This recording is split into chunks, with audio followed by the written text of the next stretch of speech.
Good evening and welcome to Tinkering with Edkelar. When the last video came to a close, the lens, or more to the point, the shutter, was completely disassembled. This also marks the point where most other people would have just thrown it away. Some of you sometimes comment that you wouldn't be able to get things together again, but that's not the reason here. Any sane person would have given up on the lens just for the sheer amount of rust. But I am not a sane person, I am a crazy cat. So let's move on. First things first, the shutter and aperture blades are the only pieces of the lens that I cannot hope to rebuild. I'll start with those, so I can call it quits early if I need to. I decided to use a pick to scrape off some of the more coarse rust particles and then go with the finest sandpaper I have around. 3000 grit. The blades don't just need to lose the rust, they also need to become extremely smooth so they can glide against each other.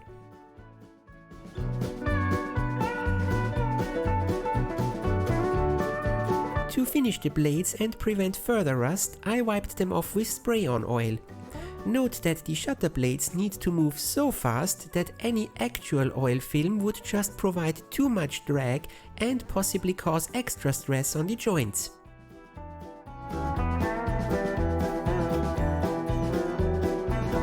One of the aperture blades had a bit of a kink in it.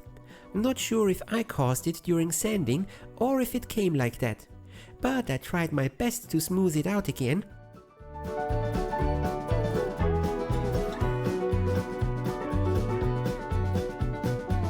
You can clearly see that some of them have already been eaten away partially by rust.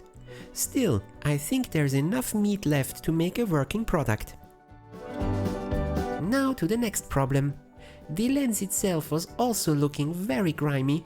The glass part was just dirty and cleaned up without any scratches. The outside shell was banged up, so I gave it the wire brush and sandpaper treatment as well.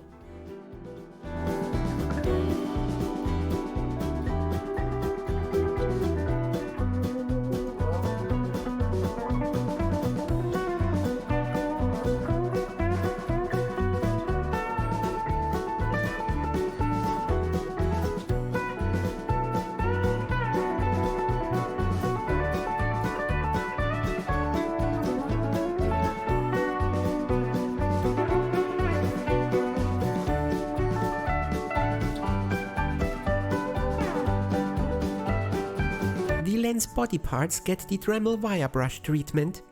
No sense mucking about here. The steel parts also get a wipe of oil.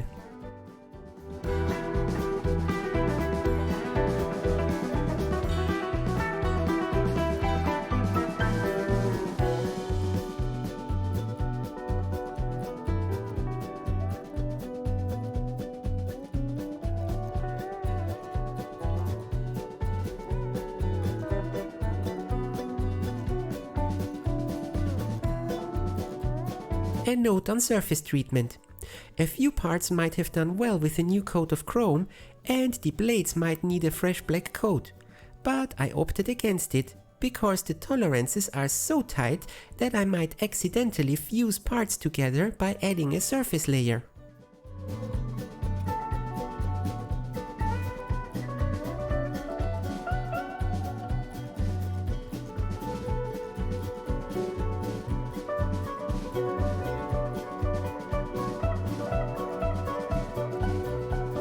The gear trains need special care. I add a bit of oil on the surface for rust prevention again, but to pick out the rust from between the teeth was a long and boring task.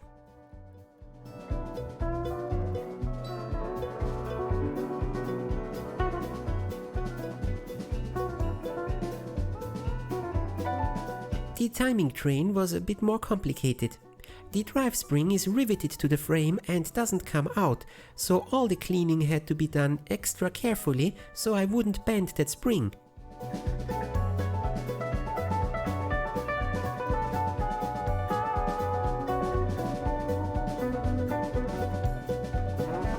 Again, after a good thorough cleaning and a few dabs of oil for rust protection, it runs very smooth.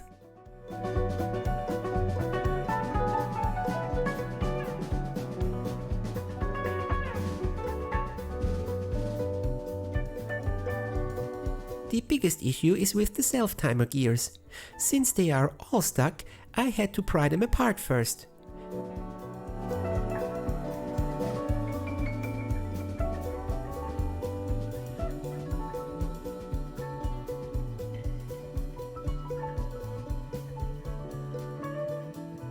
I tried some oil, but the gearing is so high that even the slightest drag on the final wheel completely seizes up the first one.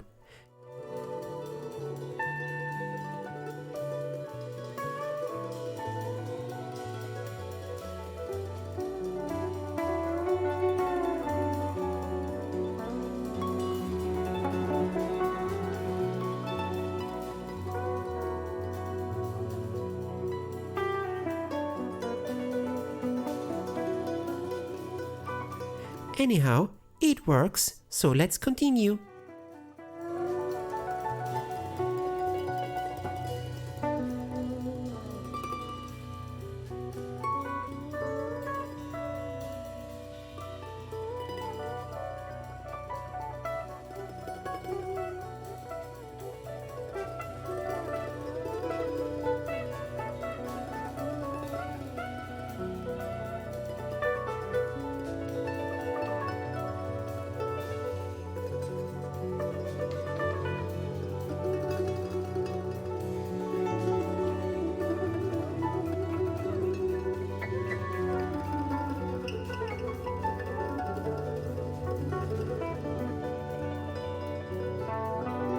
Reassembly time! Starting with the absolute worst part, the aperture. The 10 blades need to be put into 2 slots each while nesting up against each other in a spiral pattern. I quote myself from another camera repair: if you can help it, don't take that section apart.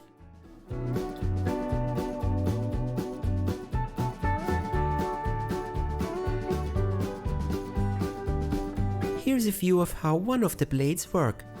If you picture that times 10 and in a circular pattern, you get the idea.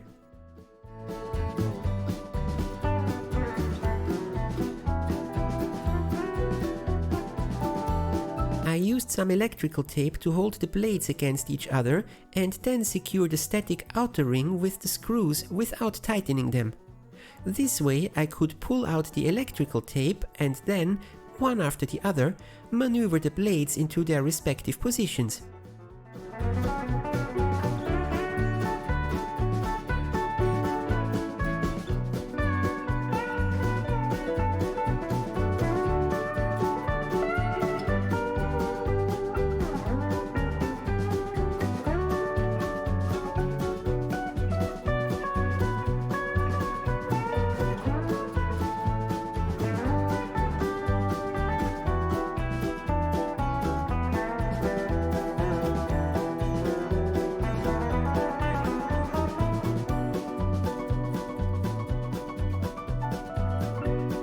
As soon as the last one clicked, I quickly tightened down the screws and ta-da!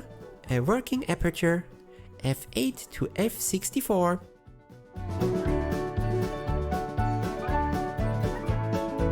Moving to the shutter next. The driving ring goes into the carrier and a plate on top of that. But there are 4 screws with varying lengths. Sheesh, a bit like playing Mastermind. Making sure I use the longest screws that don't stand proud on the other side for each of them.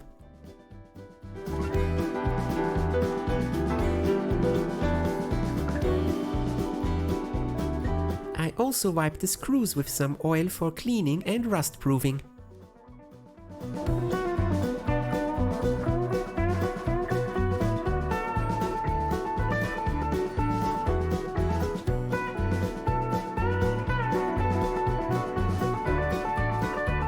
The trigger gear assembly goes on next, so all the inside facing screws are secured. And now the shutter blades. These rest on top of each other, so they are much easier to put in than the aperture.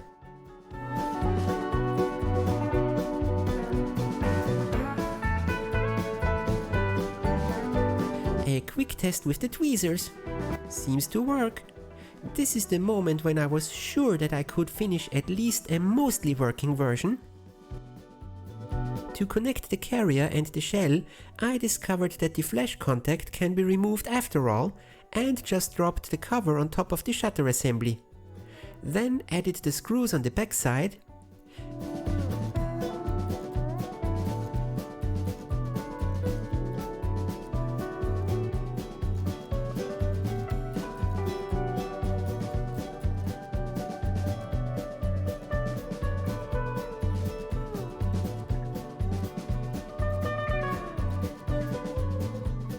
and always double check the function before the next step.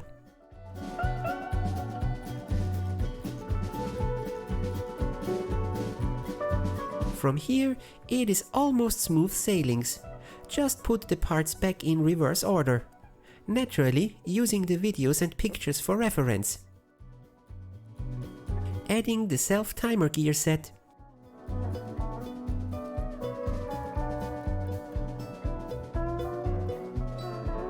The trigger ring and XM linkage.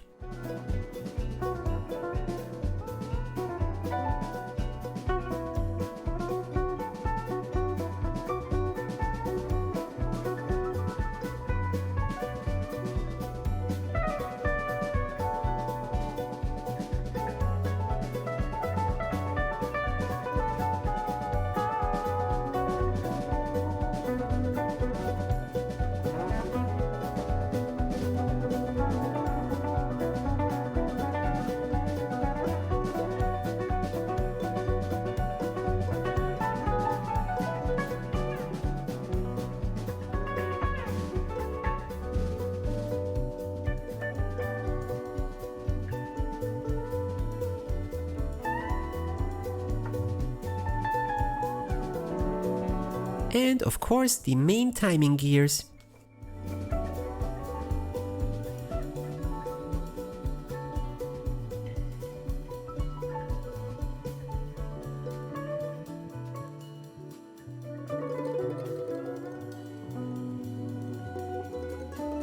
And here's the shutter redirection lever with the associated spring that keeps the shutter closed by default.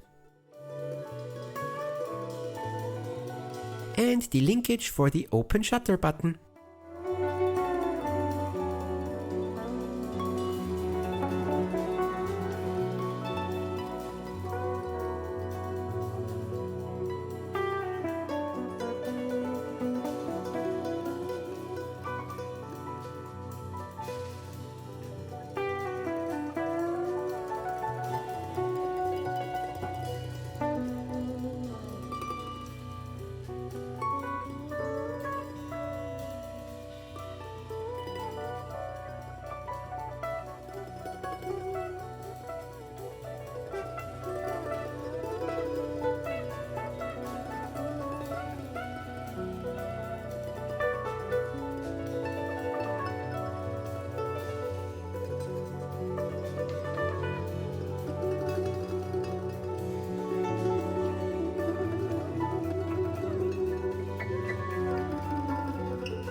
Now, what I call the drive ring with the mainspring can go back in.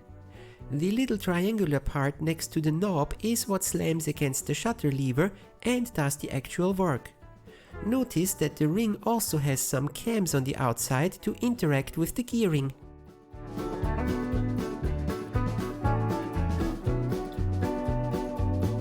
Since the self-timer is my greatest concern, let's try that one first. Nope, that is not going to run on its own. Bummer. Much less friction required.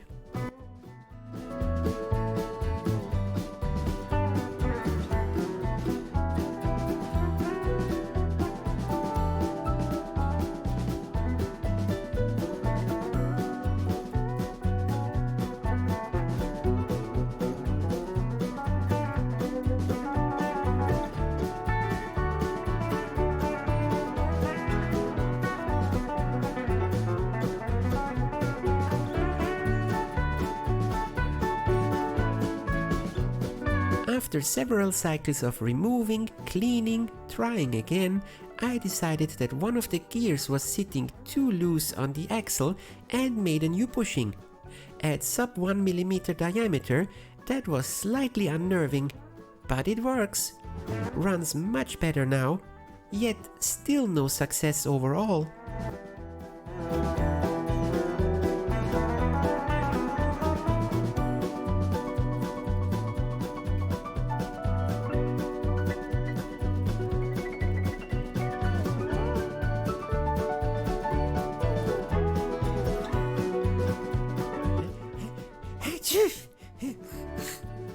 Oops.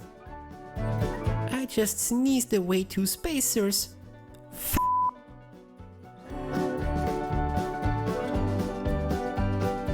Remaking the spacers. Again, about 1 mm in diameter and length.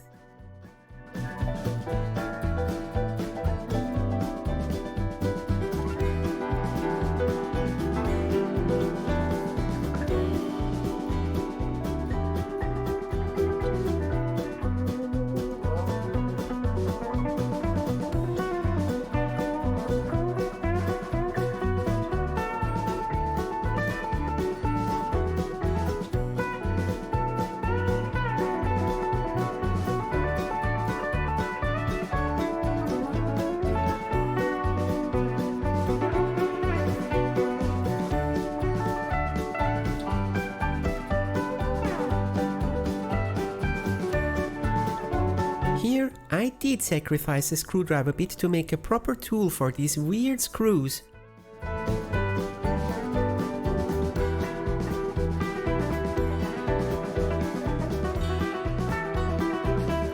Aha! I thought each axle had one gear pressed on it and the other one was free spinning. Turns out that both gears should be free spinning on the axle. Now we are talking.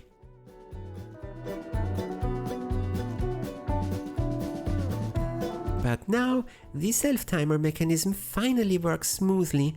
I don't think it's getting any better than this. And again. One of these springs went sprawling on me too. The trigger has 3 levers that interact with the trigger button. All 3 are spring-loaded and the spring is about 1/10 of a millimeter in diameter. Seriously, my whiskers are thicker than this wire. And the bottom spring is the one that got lost.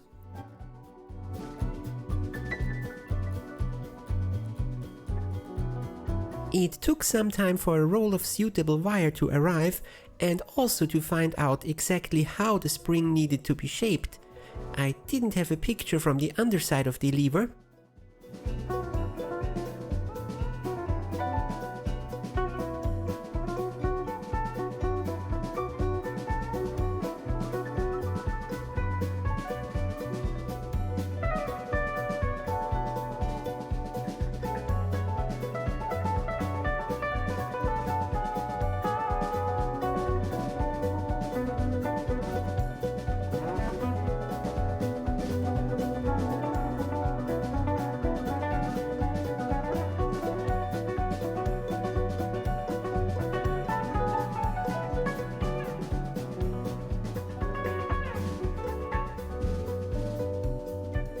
And now that everything is working again, adding the timing plate with some drops of oil and the cover.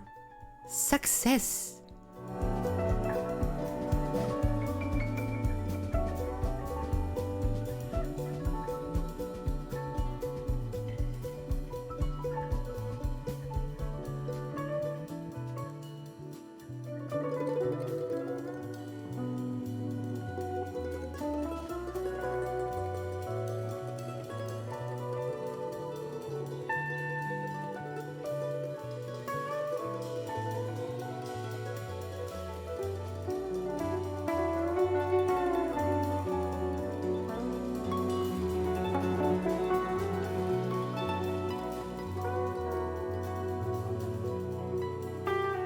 The Omnius barrel with the broken screws was next on the list.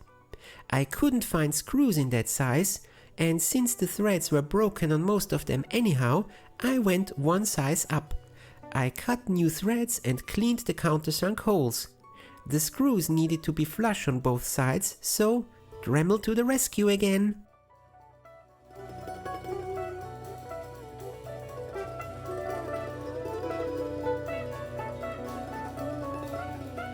Almost ready.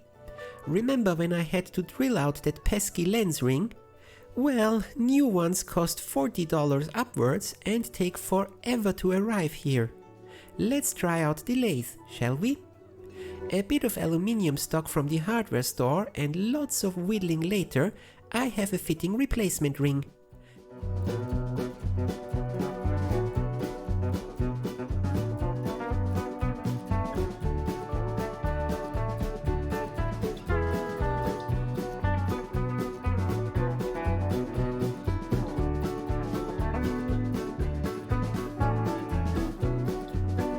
I have no left-oriented inner threading tool, so I have to manually turn the lathe to avoid running into the chuck. Annoying.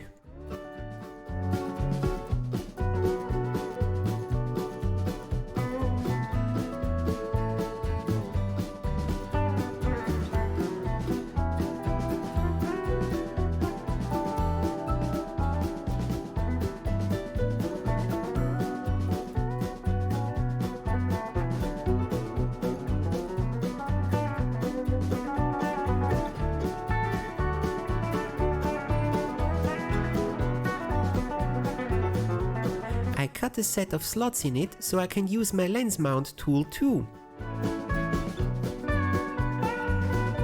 Oops, almost forgot the ball and spring detent.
And after putting the top part back in, I can adjust the speed setting ring to match the settings on the lens.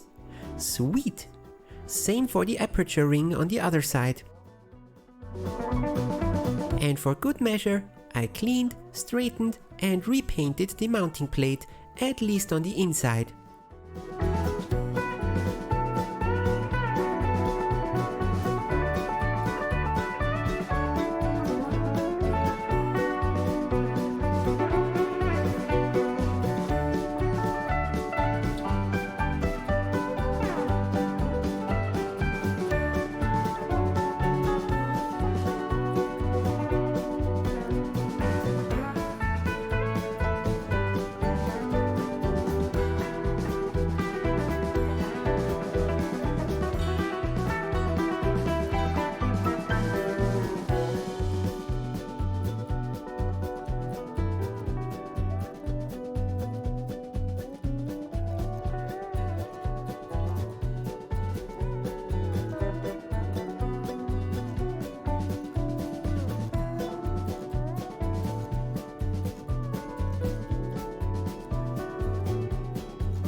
And that's it.